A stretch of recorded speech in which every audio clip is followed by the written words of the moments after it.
U.S. Russia at odds over military activity in the Arctic. The Biden administration is leading a campaign against Russian attempts to assert authority over Arctic shipping and reintroduce a military dimension to discussions over international activity in the area. As Russia assumed the rotating chairmanship of the Arctic Council on Thursday, the U.S. rallied other members to oppose Moscow's plans to set maritime rules in the Northern Sea Route, which runs from Norway to Alaska, and its desire to resume high-level military talks within the eight-nation bloc.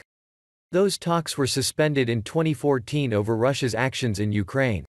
The effort reflects growing concerns in Washington and among some NATO allies about a surge in Russian military and commercial activity in the region that is rapidly opening up due to the effects of climate change. Russia has expressed similar suspicion about NATO's motives. At a meeting of Arctic Council foreign ministers in Reykjavik, the capital of Iceland, U.S. Secretary of State Antony Blinken said the group should maintain its focus on peaceful cooperation on environmental issues, maritime safety and the well-being of indigenous people in the region. Blinken left Iceland after the meeting to deliver the same message in Greenland, which attracted international attention when former President Donald Trump expressed interest in buying the world's largest island from Denmark and later cancelled a state visit to Copenhagen when his interest was widely mocked and rejected by the Danes and Greenlanders alike. Asked whether the Biden administration had dropped Trump's interest in the purchase of Greenland, Blinken replied, "I can confirm that is correct."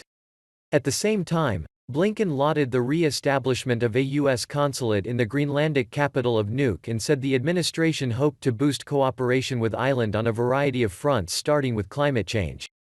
Earlier Thursday in Iceland, Blinken told his counterparts that the Arctic is a region for strategic competition that has seized the world's attention. But the Arctic is more than a strategically or economically significant region. It's home to our people, its hallmark has been and must remain peaceful cooperation.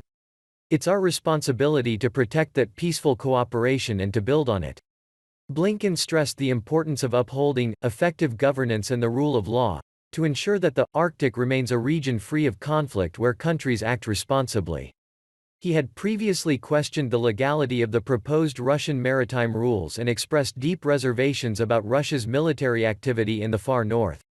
Several other foreign ministers, including those from Canada, Iceland, Finland, Norway and Sweden, echoed Blinken's call to keep the Arctic peaceful and free of conflict under the authority of international, rather than that of individual countries.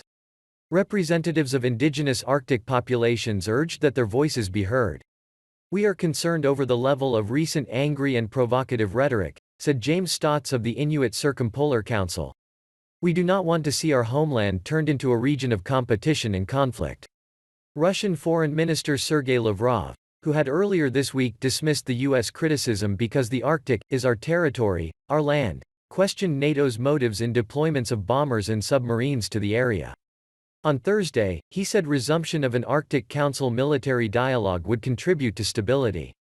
"It is therefore important to extend the positive relations we have within the Arctic Council to encompass the military sphere as well, first of all by revitalizing multilateral dialogue on military issues between the general staffs of the Arctic states," Lavrov said. He said later at a new conference that resuming that dialogue would be a priority for Russia while it heads the Council. "We have not received any no's so far, but we have not received any positive reaction, either," Lavrov said.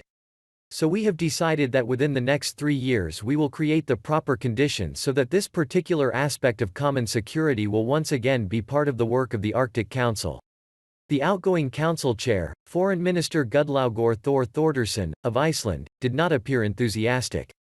"Everything that we can do as nations to lower tension and see stability is something that, of course, should be looked into very positively, but I think it's important to keep the Council as it is," he said. Lavrov also cast aspersions on NATO and the US, which he accused of acting with arrogance toward Russia and its security concerns.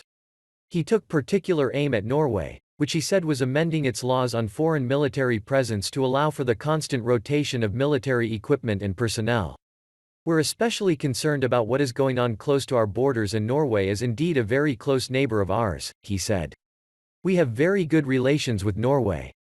Nevertheless, the issues related to heightened military tensions due to military deployments in Norway and in the Baltics are still very present.